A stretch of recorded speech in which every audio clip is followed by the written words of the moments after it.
Hi there everyone, welcome to the June 2015 Google Hangout with Motivating Mum.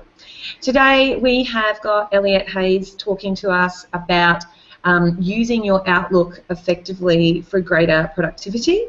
I have to admit, this is a bit of a selfish one because I use Outlook and I know that I am 100% not using it as well as I could be, because I pretty much just use it to send and receive.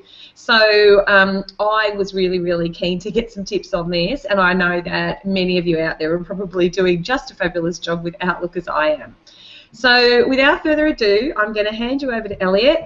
Feel free to ask your questions either in the Q&A section if you're in Google+, or if you're in a handheld or mobile, then you can use the second link that we sent you to ask questions in there, and we will ask questions along the way as well.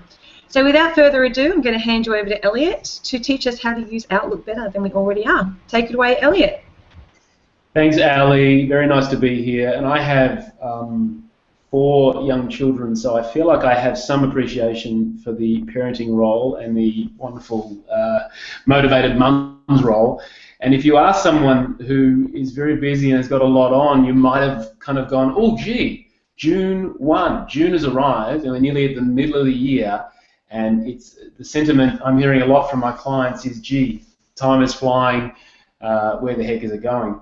So in relation to that, using the technology effectively is a very powerful way to get more out of your time. And some people, or in fact a lot of people, inherit a software, such as Microsoft Outlook, and they kind of just figure stuff out as they go, and most people know about 20% of what it can actually do. So in this little time we've got here, I'm going to point out some ways to utilize it that increase the speed and the effectiveness of it as a productivity tool. And I'm going to cut right across now, and just a little point. One thing you're very often using in your computer is your mouse. All right, you can see my arrow moving around there. Now, this is one of those attacks of the blindingly obvious, but I, at one point, went into my settings, and I'm lying, went into my settings, control panel, and brought up the section in relation to the mouse. Sorry, folks. I actually do know what I'm doing. I just try and pretend that I don't sometimes. And I actually increase the speed of the mouse. So this is, you know, most people, they have a mouse there, and the settings from their software are in relation to somewhere in the middle, so between slow and fast. If you want to get faster using your computer, speed up the speed of the motion of the mouse. And you'll be surprised. Initially it takes some getting used to, but eventually you could be like me and a lot of other people I've shown this to. It's so simple, but then they go, wow, how could it be that slow before? I don't know how I kind of did it. So it's simple, but very useful. Speed up the mouse. Now, over in Outlook, here we are. I can't say this is a classic example of my inbox. Obviously, it's a training profile here. It's not got a lot of data in there. But having said that, the first thing to bear in mind when you look at your inbox is it is a visual medium here. So if you see 3,000, 4,000, 5,000 emails sitting in your inbox, for some people that doesn't register. For other people, already it's a little bit off-putting. So you may want to map out your own policy there in terms of how many emails do I want to have in the inbox, because the inbox is really your reception area. And every time an email arrives, that's like someone walking up to you at your desk, knocking on the door and saying, have you got a minute? That's something that's trying to get your attention. So you really want to protect your focus. And I find some people, they're so often interrupted and distracted, their ability to concentrate for longer periods of time has been somewhat compromised. And the first step in that is having an inbox that's under control. Now, take note of this key here, and I'll just actually go back to the PowerPoint to demonstrate it. All right, it is the control key on your keyboard. Sometimes it's listed as that. And pressing that gives us access to shortcuts. So if I'm over here, and let's say I've got 5 minutes before my next meeting or my next task or my next whatever commitment that I have to be a part of, and you've had those times where every minute counts, I had one recently when I was moving states from one state to another, as well as very busy with work, as well as other things. So shortcuts are a very nice way to get started. Now, if I held the Control key down and hit N for Nelly, sorry to sound like Wheel of Fortune, that will bring up, in its own time, as it thinks about it, a new email. All right. If I am going to search for someone, let's say I type in Anita, you can see it's already trying to prompt me there with Anita's name. If I hit Control K, it will bring up my contacts, and anyone with the name Anita, it will raise that. Now currently there's only one person, so it only showed her. But Control K to complete the name that you're searching for will give access to your whole list. But just let me go back for a sec. So Control N, and I'm going to email myself for this example, test to show you how it's done. I'll learn to spell. Now, little point, but consider how many of you have had emails with that kind of headline, where it doesn't actually tell you much about the content of the email. Remembering the scenario, you're very busy, you've got 5 minutes. That virtual real estate, that subject, in marketing terms, they talk about it as something that really helps sell the reason why they would read the actual rest of the email.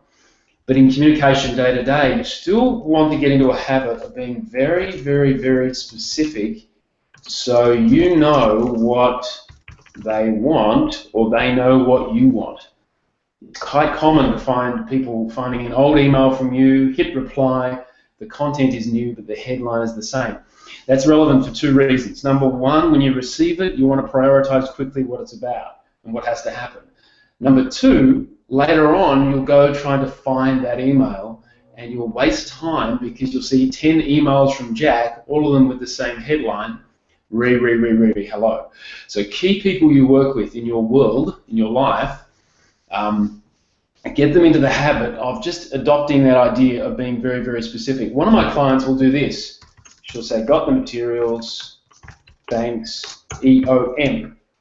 Now, if you're in accounting, you probably can't rewire your brain on this, but if you're not, you'll get that this stands for end of message. It's she's one of my, in fact, she's a motivated mum. She's working, and she's got a young baby, and she's just an amazing woman.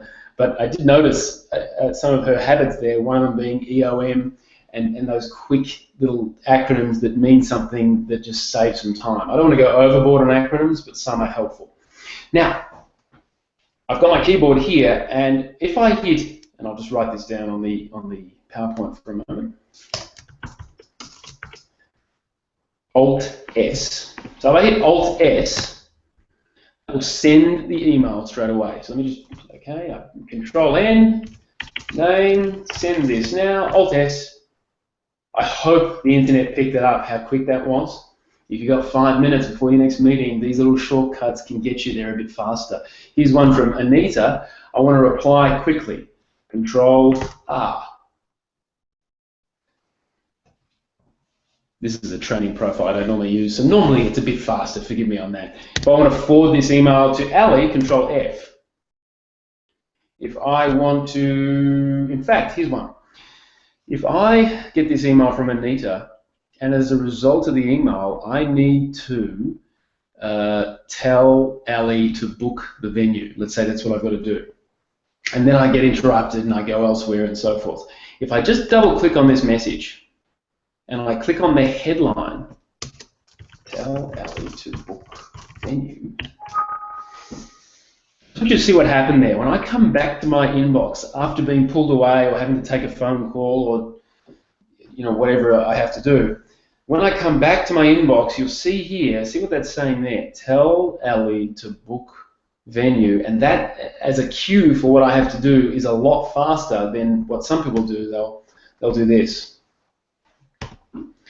where they will flag it for follow-up today, and you kind of end up with just a lot of flags. See, a flag doesn't tell me what to do, it just tells me it's been flagged. I now need to remind myself why. So by having that, I'll just demo that again. Tell Ali to book venue.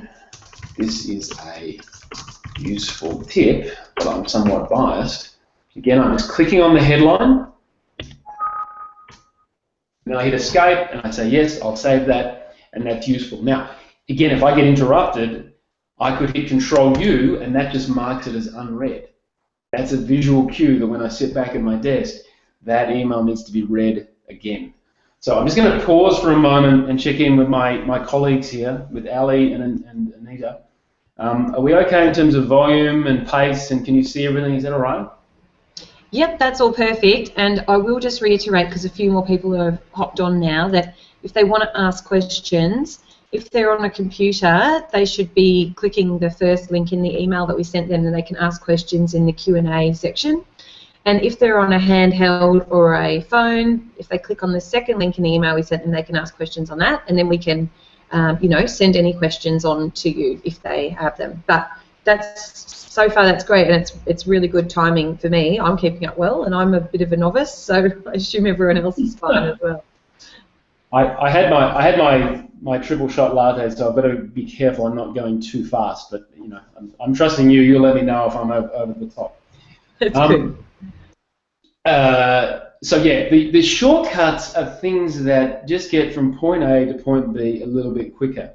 The ultimate aim and the best scenario of all is automation. So if it can be done automatically and you don't have to touch it, fantastic. But where decisions have to be made with certain emails, deciding what you're going to do, then the shortcuts are handy.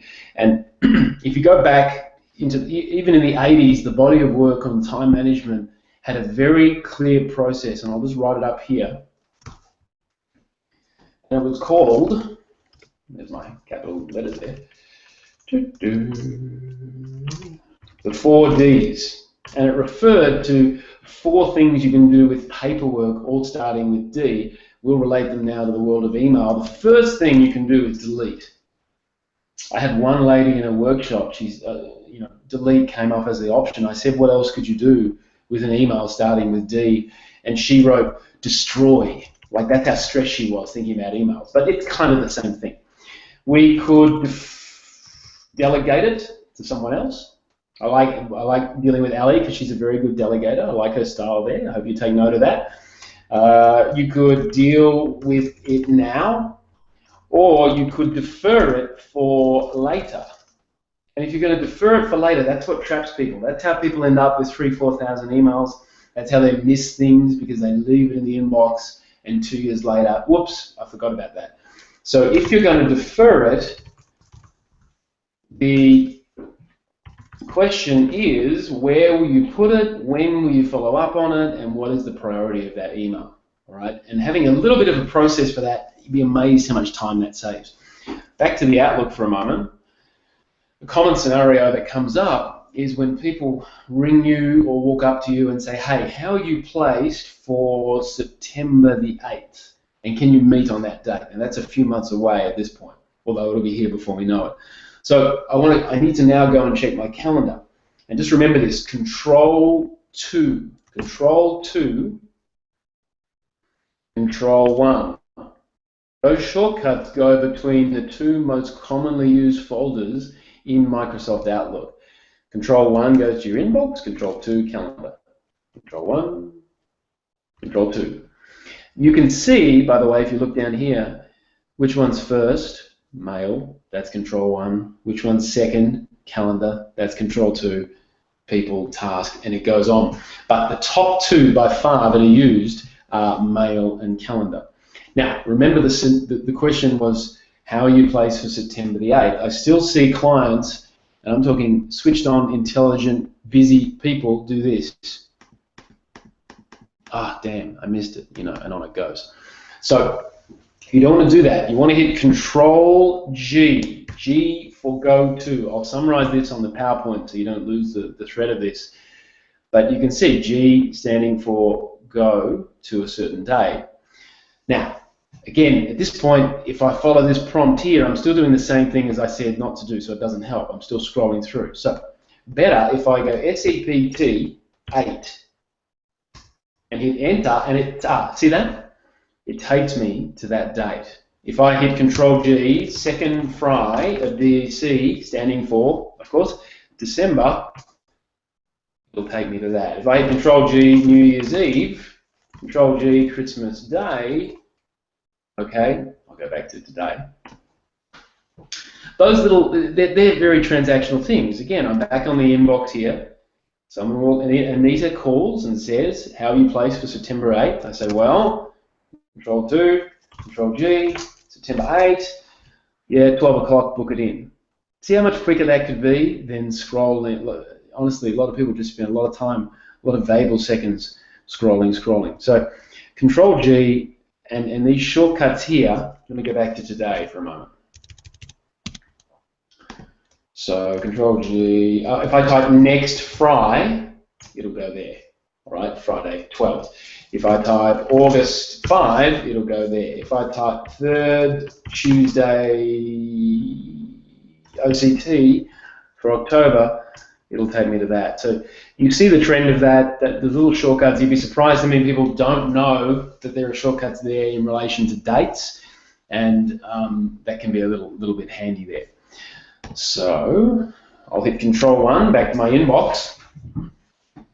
So the list, and you know, I heard someone talking recently about tax, which I would consider quite a dry topic, somewhat depressing and not that exciting. Firstly, this woman was amazing, the way she spoke. She was so engaging. But the second thing that stood out, she said that 90% of the revenue for the government comes from 10 taxes. The rest come from the rest. So the 80-20 principle you might have heard about in time management relates here. 80% of the time, you're using a couple of key shortcuts to get the most common things done. And just as a quick recap here, you know, we've talked Control N, we've talked R, F, we've talked G, and we've talked 1 and 2. You know, they pretty much cover, oh, the other one we did was U for unread. So Control New, reply, forward, go, 1 and 2, unread.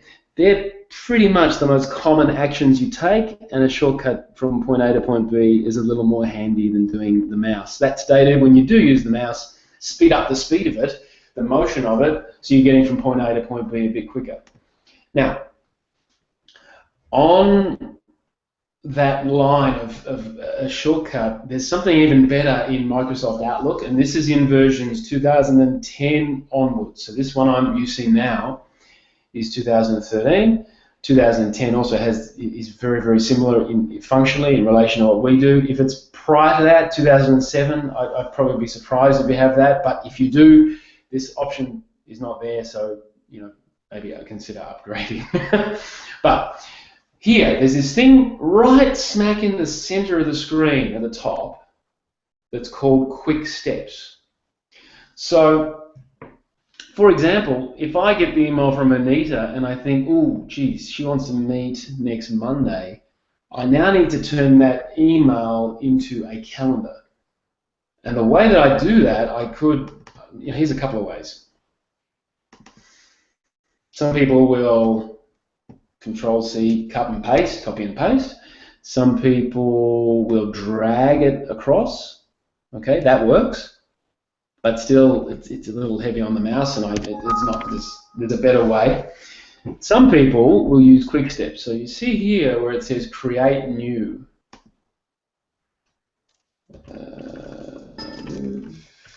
Actually, it's Copy. It's Copy, Email. I can spell it, I promise. To Calendar. And you'll see here, it says choose an action. So I go, okay, well, the action would be create an appointment with text of message.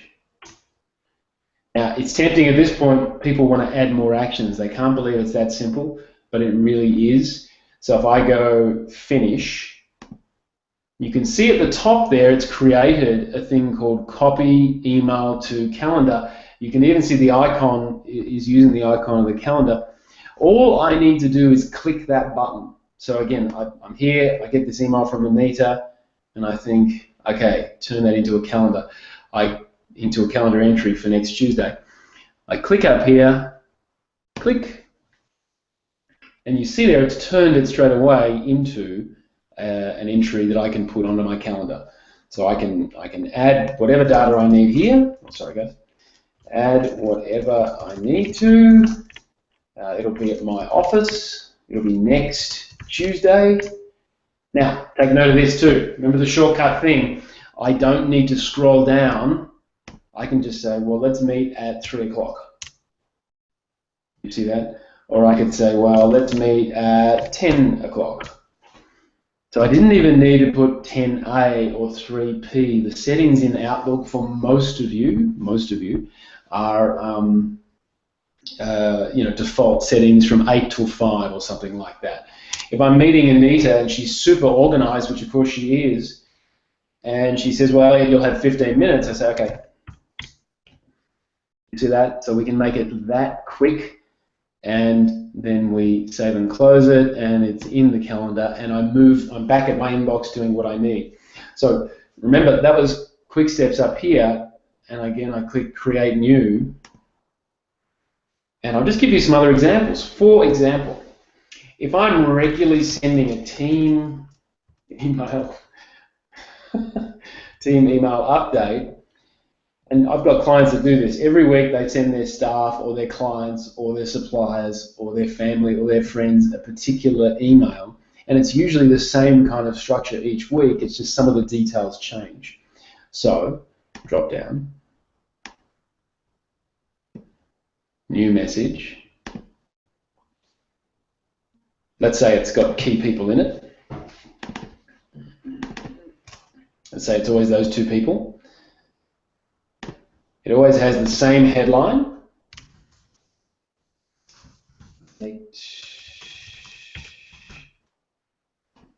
Hello there, here is the latest news. Thanks, Elliot. Finish. Now, the time comes, it's Friday afternoon, it's time to send that email out, and instead of trying to find what I've sent and copying and pasting and forwarding and all that crap, you can actually go, all right, team email update, click, and that brings the names you've entered, the headline, the structure, and you just add in key info, and you hit send, and away you go. So, you got 5 minutes before that next meeting. If you notice you are repeating yourself in certain emails, you can create a quick step with that, and that will just shortcut the time required to create the email for those. It's basically a template. It's a really simple, user-friendly way of creating a template. So again, I'm going to pause here and just go back to my slide and check in with my lovely host. Any questions, comments, anything coming up that I'm missing or assuming? I actually had one, which was, when you were saving the email to the calendar, why would people do that? Is it just because there's sort of pertinent information to whatever the meeting is coming up, so you just save that email to the calendar? Is that why they do it? Or? That's exactly right. So I got an email from a client saying, make sure when you come to our office, you go through the safety induction. You have to do that to be allowed on site, and here's where you go. Well, that's all in one place now in relation to that calendar entry. Right, and if you've had an email chain, will it save the whole email chain to the? You'll save everything in that email. So if there's a whole thread of conversation, it'll come across there. The choice you have when you do it is you can have it as text, where you see the whole thing, or you can have it as an attachment, just like when you attach a file to an email, and you can open that up if you want. But yeah, if it's, back to your earlier question, yeah, if it's relevant. If it's not, I just delete it, but it's usually got some information pertinent to the meeting. Yeah.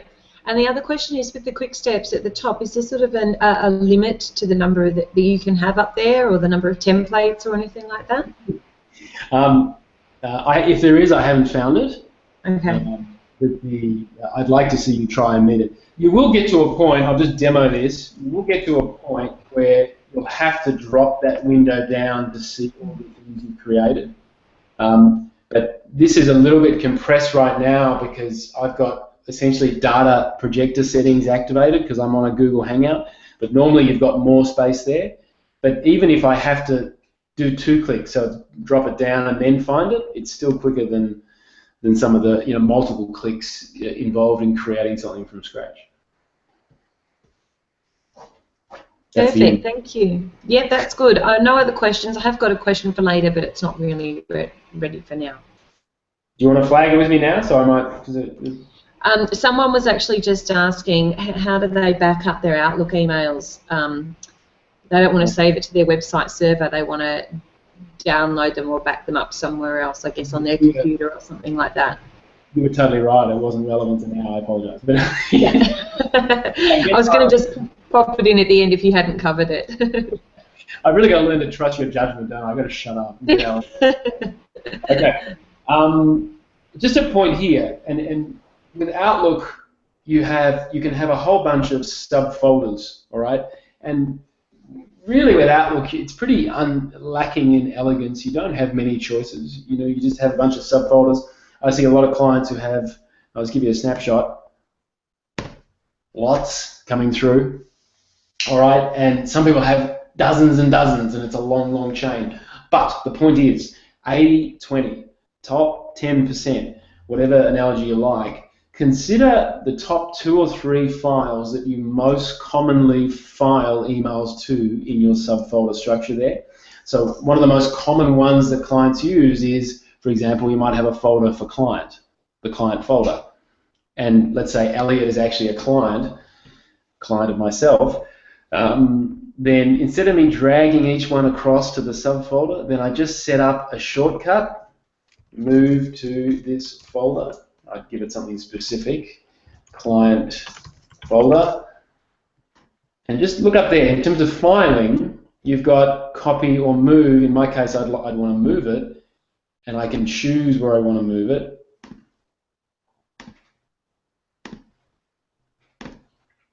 And I press finish.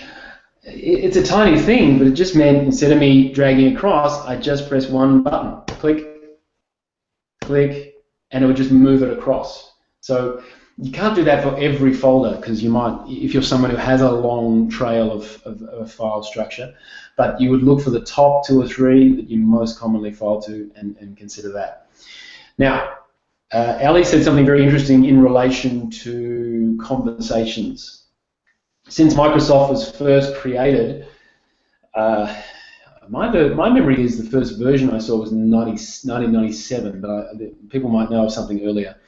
But the biggest change in email over the last 15 years is just the sheer volume and the back and forth. So some of you listening will relate to this where you have an iPhone and when you look at the text message, it shows the thread, or when you look at your emails on your iPhone, it shows the conversation thread. You can have a similar effect in Outlook. And that's found if I click on View, and if you're new to, or if you haven't had proper training in Outlook, just remember that anything to do with what I'm looking at, you would click on the View folder, which hopefully makes sense as a visual. And there's this thing here, Show as Conversations. And if I click that, it says, well, do you want that for this folder or all mailboxes? At this point, I'm just focused on the inbox. I click on this folder. Okay, look at that. There's a little arrow that has appeared there next to the Anita email, and if I click that, it shows the conversation back and forth that we've had.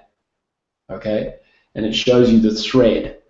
Now, what's common is that you could have 10 emails in your inbox, and the most recent one, number 10, contains all the data from the previous 9. So you've actually got 9 other emails in your inbox that you don't need because email number 10 has got everything. It's got the whole trail. So what you could do periodically, depending on the amount of volume you have coming your way, you can say, oh, geez, I'm drowning here in emails. I just want to clean up. Now that kind of sounds funny, clean up the conversation. It's not like you're talking inappropriate, making inappropriate comments or bad language. It's just clean up the conversation so that the other 9 emails I don't need, because it's summarized in email number 10. I click that, and it will. I won't actually click it now, but it will clean it up.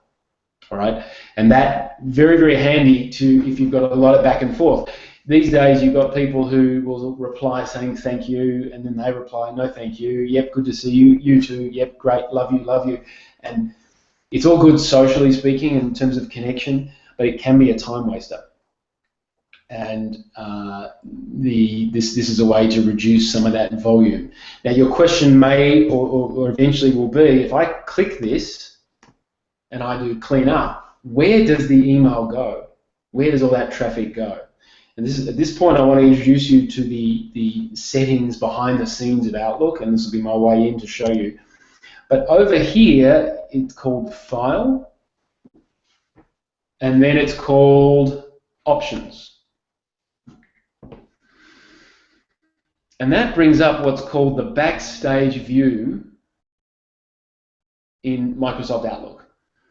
And that lets you see the settings behind the scenes. The one we're doing in relation to is Mail. So I'm just going to do a trick that I do in real life training, and I'm going to repeat it just for the sake of boring you, but also really for the sake of locking it into your memory banks.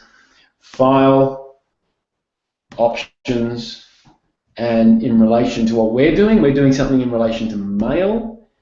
And if I just drag this down, see that? Conversation cleanup. And there's a thing there that says anything that's cleaned up, items will go to this folder. And it's at this point I can choose, let's say I choose A1, that's where they'll go automatically. So I'll just press OK on that. So if I did want to clean up that conversation, those emails, if I need them again for whatever reason, if you're someone who wants to hold on to things, so the question about backup is actually a very good question, because it relates to some people just don't want to back up or archive or delete because they're just worried they can't get it back and they want to have everything handy or whatever. So at least you know where it's gone if you need it back. And just as a reminder, that's under View, Show. There's a little box there. I just don't know if you would know to find that unless you knew to look for it. It's a little bit, innocuous there. So back to Home.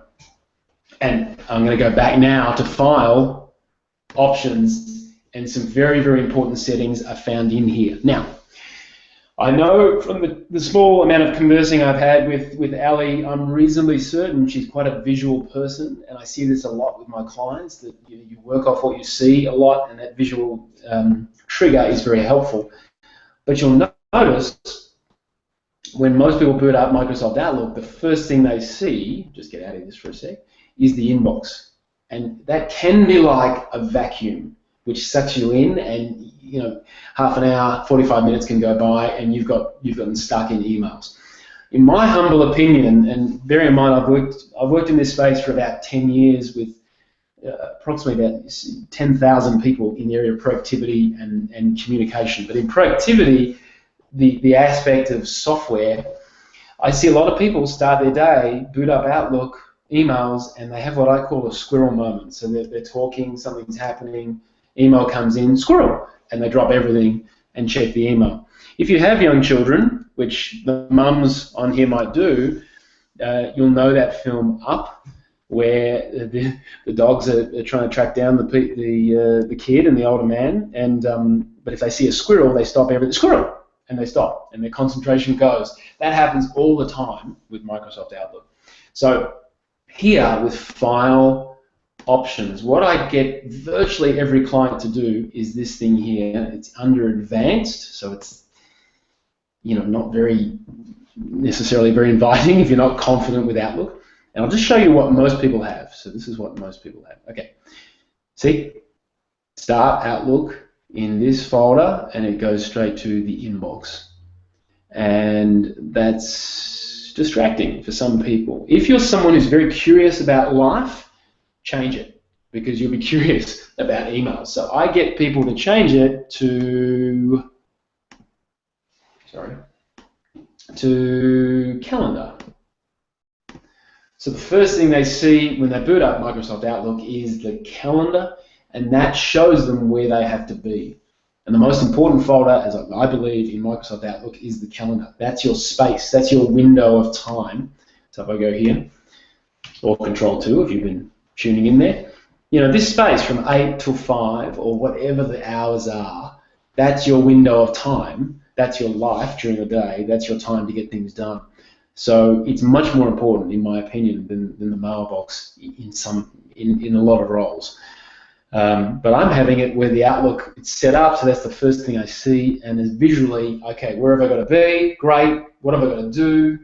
Fantastic. Whatever method you use for that. Then check the emails and see what info you need to know, reply to, send, just be on top of for your role. Pardon me. Just again, a little check-in with my host. How are we doing, Ali? Yep, really good. I've got a couple of questions for you. It's really relating to the conversations one. So you can actually select like your whole inbox at once and click on Show Conversations and then clean them up. Is that right? Correct. Yep. And how does it actually work? Does Outlook sort of go and find all of the copied content, and that's the stuff that they clean up? If they know it's already exists in another email, then that's how it's cleaned up. Do you know? Good question. It looks for any replicas and takes out the replicas. If I start a new email with some new content, it'll consider it even if it's new, it looks similar, but if it's got anything new, it'll go, okay, that's a separate thread. Don't clean it up. And do you use that yourself?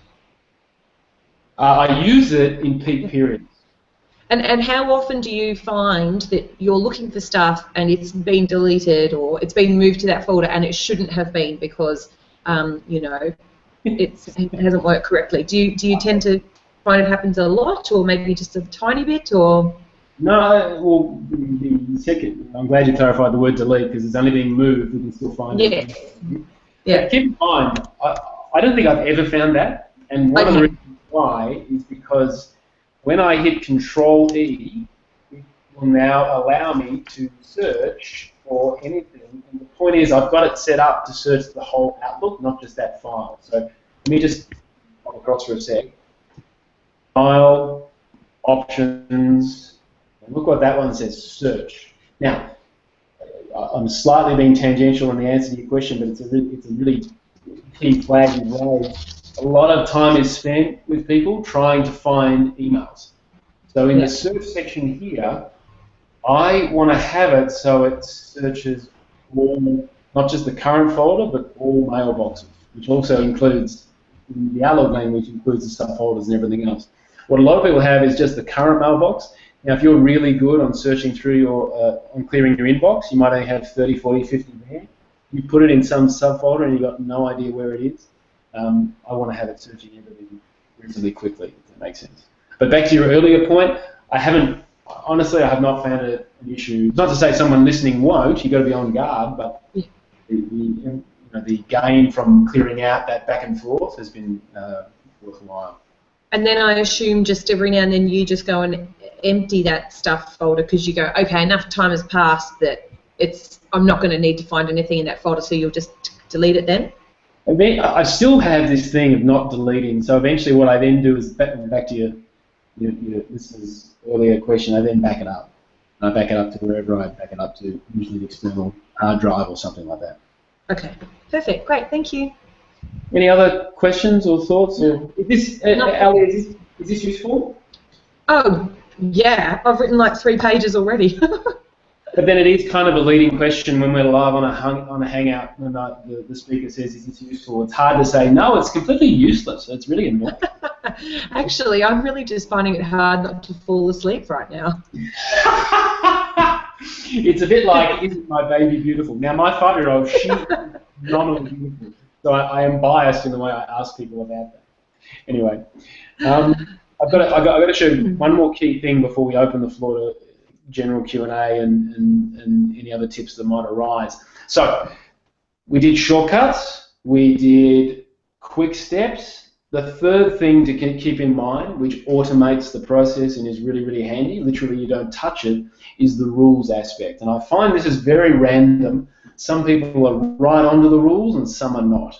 So if I go over to File, and this thing down here, Manage Rules and Alerts, and I'll click on New Rule, it is literally like telling your PA what to do when an email arrives. So if you have a PA working for you and you get emails from your friend Jenny, and Jenny always sends you, cute, funny videos that you know are not related to work, but you want to see them when you're on your downtime or having a break or whatever. You might tell your PA, listen, any emails from Jenny, just move them to the Jenny folder, and I'll look at them later because they're always a bit of good fun. You could say, any emails from this person, delete it straight away because I can't stand him or her. I never want to see an email from them again. You could say, anytime I'm CC'd in an email, then move it to a subfolder called CC Mail on the basis that CC Mail is not as important as emails sent directly to you. By the way, CC stands for courtesy copy, and keeping people in the loop. But with some people's situations, they can get CC'd up the gazoo, and it's just way too much overkill. So rules is a way to automatically direct the traffic on these emails when you're receiving or sending, and as I say, it's automatic, so you don't have to touch it. I'll give you a couple of quick examples before we start to move this to a close. So apply rule on messages I receive. The sentence, as I say, just like I'd say to my PA, anytime my name is in the CC section, just move it to a folder called CC Mail.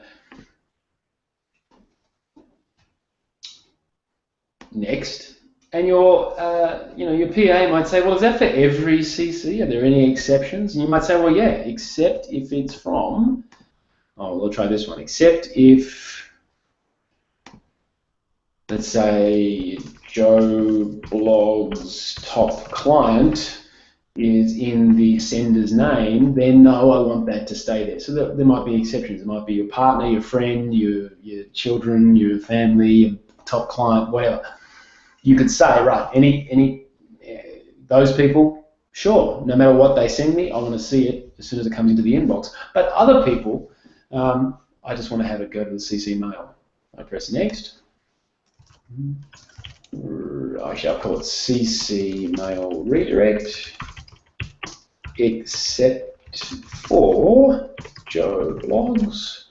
I always use Joe Blogs. I don't know where that name has come from as the default pretend name, but anyway, take note of two things here. Turn on this rule means it works from now on. Run the rule now means it'll go back through your inbox, kind of like conversation cleanup, and say, right, any CC Mail, let's move that to a subfolder straight away. So if you've been away on holidays, or you've been out of action, or been busy, or whatever, this will work retrospectively. But when you're learning, if this is new to you, don't tick that box, just tick that one, and just test it to make sure the settings are right. I play it safe there when you're trying something new. If I would normally click finish if I want to keep that. But let's say I had a client who works for one of the local councils in Queensland, and she was getting emails from someone who was harassing her, and he was told, don't send any more queries to her, send it to Jack in the other department. But he would still email her. So we set up a rule that any time this person, whatever his name was, sends her an email, automatically delete it and, but wait, there's more, folks, reply using a template, and we created the template to say, listen, as per previous updates, don't email me again, this has not been read, please send everything through to Jack in the other department. So it's a way, because just seeing his email in her inbox would stress her out, and you can relate to that. Certain people, the moment you see an email from them, you get stressed. So that was a way to reinforce it. One more example, which I need to sidestep for a moment. If I go back into options, mail, I just want to point something out. This is how I'm ticking it to catch up, because I have mine disarmed, and I would have demonstrated this on the last training I was running. But for most people, when an email arrives, play a sound, change mouse, display desktop alert. In other words, squirrel moment on tap. Let's say you have limited hours in the day to get work done. Let's say you've got 2 hours in the morning to get as much done as possible before your next commitment. You got to pick up the child, whatever it is.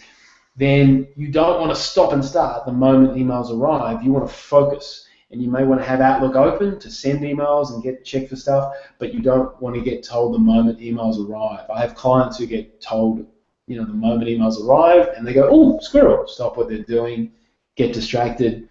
Most of the time, it wasn't necessary. So I get people to disarm that because, honestly, the most important thing to protect is your focus. I press OK. I then set up a rule because there might be an exception. So if I go, when I receive messages from top client,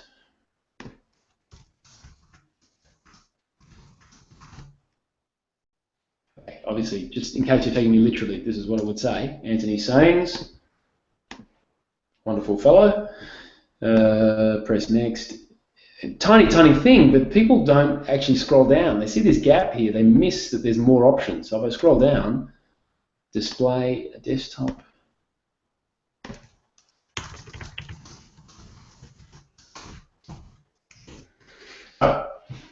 Anytime Anthony Sains, my top client, emails me, it will display a message saying, "You better read this now, buddy." I'm being a little bit facetious there, obviously, and it will have a desktop alert. I've turned the settings off, but I will tell my PA, if he emails, tell me straight away that because he's more important. He's a top client, top attention is more warranted there. I press next, there's no exceptions, I press next, I press finish and apply and OK and play that back as slow as you want there, but I'm back to my inbox and let's recap here. I've set up some quick steps here to get some things done from point A to point B a bit faster. I've set up some rules to have things done automatically. It's kind of a frontline defense. And I've got some shortcuts like Control U, Control R, Control F, Control 2, Control 1 to get from point A to point B a bit quicker when I'm under pressure. And the last thing I'll say is if you're a morning person, and you're thinking at your best in the morning and you've got a window of work to do in the morning, then you definitely don't want to stop-start with those squirrel moments because the cost to your productivity is much greater than if you are doing it at 2:30 in the afternoon and you wouldn't be as focused anyway. So really try and protect, whether it's 20 minutes or 2 hours, try and protect that golden time where you are super productive, and some increased skill levels on Outlook will just mean that you're not wasting time you don't need to in relation to that. And just again, I'll stop here. Any questions, Anita? Or Ellie, sorry? No, we've still got just one about downloading the emails. No questions on the stuff you've covered, but I've got a couple just regarding other things that I think other people would be interested in as well. Are you ready for those? Sure. Yeah. So the first one is, I get thousands and thousands of junk emails, like it's just crazy. For the ones that slip through and come to my inbox, is there a shortcut, or can a shortcut be created that I can just click something and it'll instantly then block them from then on, and also then immediately just delete it from Outlook completely, rather than sending it to my deleted items where it then has to be deleted? One sec. Not that I do this, but with Anita, we could just go junk, block sender. Now, so I'm just to clarify, if I right-click there, that gives me options to things, and depending on where my mouse is, I get different menus. So if I'm here,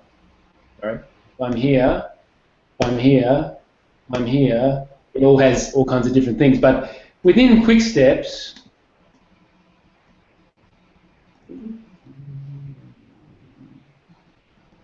now, by the way, I'm looking this up live because I don't know. I've never actually used the Quick Steps for that. So no, we'll have to do it where it's right-click, junk, and block sender. That's the fastest way I've got.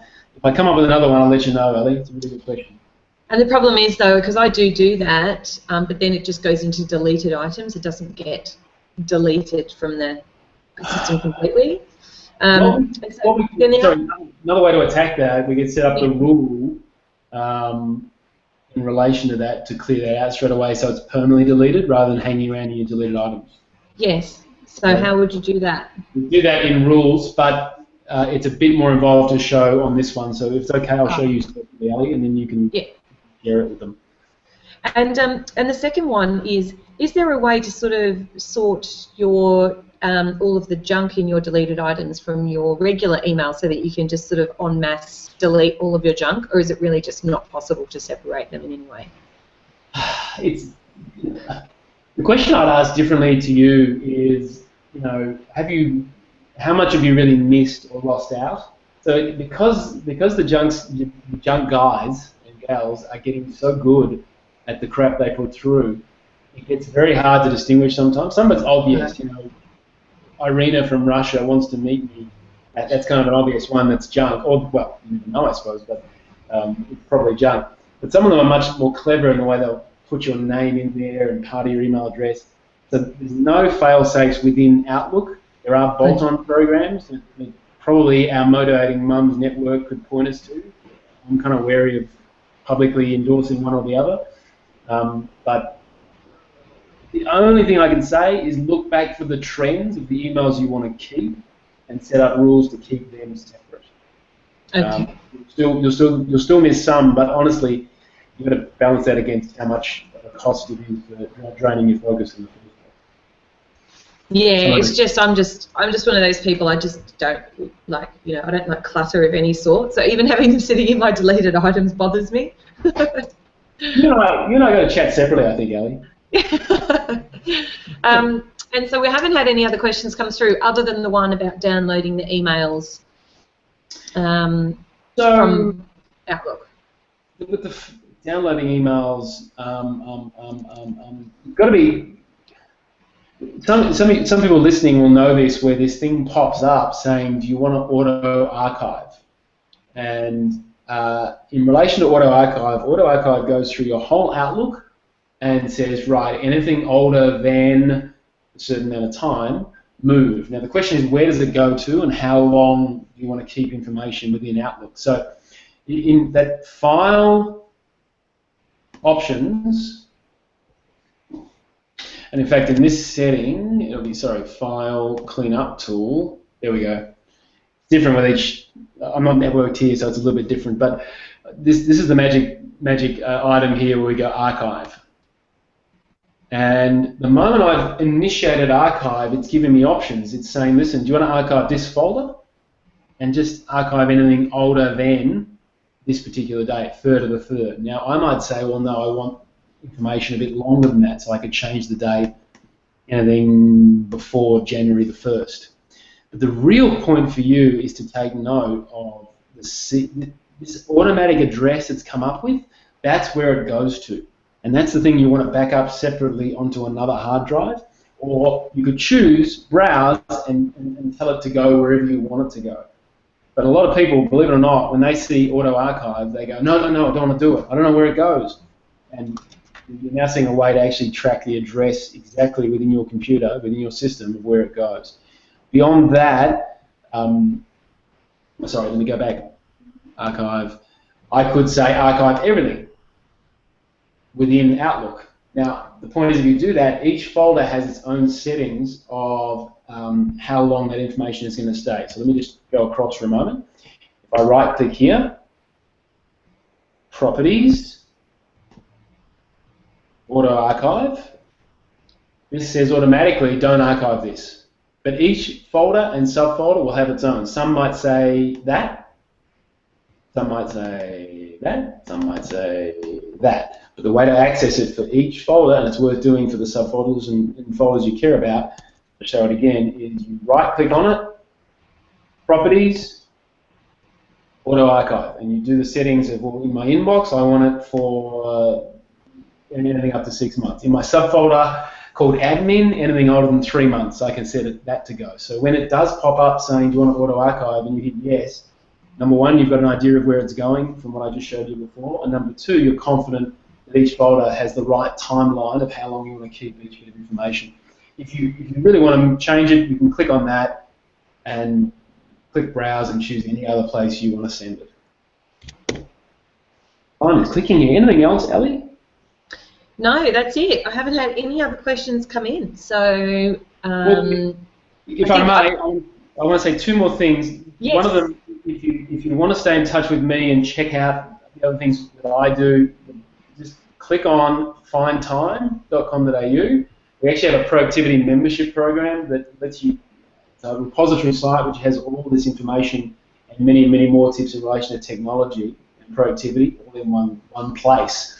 The second thing I want to point out is I actually got a text message during this hangout, and normally I don't go into that stuff, but this one was kind of poignant. It made a note that Joan Kerner had passed away, and she's a woman I met a few years back when I was working with one of the government clients, and that's a woman who did some pretty impressive, interesting things and worked very hard for the public service. So it's a somewhat poignant moment to end on, but it's a reminder as time flies, you never know how long you've got. So treat your time and your windows of time on your calendar as absolutely sacred, and enjoy hopefully some of these tips that have made it a little bit faster or more efficient from point A to point B. That's it from me, Ellie.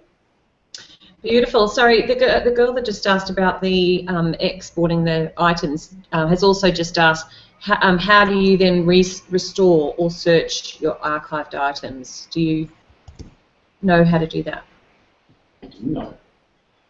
File, open. Import, open. That one there. I click on that and it'll take me straight to that file path that I was talking about.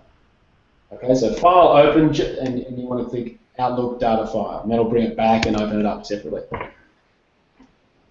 Fantastic. Have you ever had reason to go back and open archive files? Yeah, sometimes. Yeah. Sometimes. Oh, you do? Okay. I was going to say, I thought it would be one of those things that you archive and then you just never open them again anyway. I will say it's very rare, but sometimes it has happened. Perfect. Beautiful. Okay, well, thank you so much for coming on this hangout. I mean, I run them every month, and for me, this was probably the most helpful and most informative hangout that I've been on. So it was fantastic. I know that a lot of people out there are going to be a lot more efficient when they're using their email now. So thank you very much, Elliot. It's been great. You're more than welcome. Stay in touch. I'll talk to you soon. Beautiful. Also, a big thank you to my Google Hangout gal, Anita, who manages and runs these for me every month, partly because I don't have the time and partly because I don't understand how to use Google Hangouts myself. They're always a bit of a challenge. So thank you so much to Anita, and if you guys need any help with running your own Google Hangouts, or if you want someone to manage them for you, then seriously, please use Anita because she's amazing. So thank you, Anita. Thank you. And also, just for those of you in Melbourne, don't forget we do have a workshop coming up soon, How to Be a Rock Star in Sales, on June the 16th. If anyone is interested in coming along, it's going to be fantastic. It's for people with product-based or service-based businesses, and you'll really learn how to sell more confidently, how to talk well about your business, and get some really easy steps in place to doing doing sales. And then the next Google Hangout that we have coming up in July is with Catriona Pollard. She's talking about becoming a guest speaker, raising the profile of your business, and getting exposure for yourself through becoming a guest speaker. So she'll be fantastic as well. So keep an eye out for that email. And that's it from us now. So thank you so much for joining us, and we'll see you next month. Bye.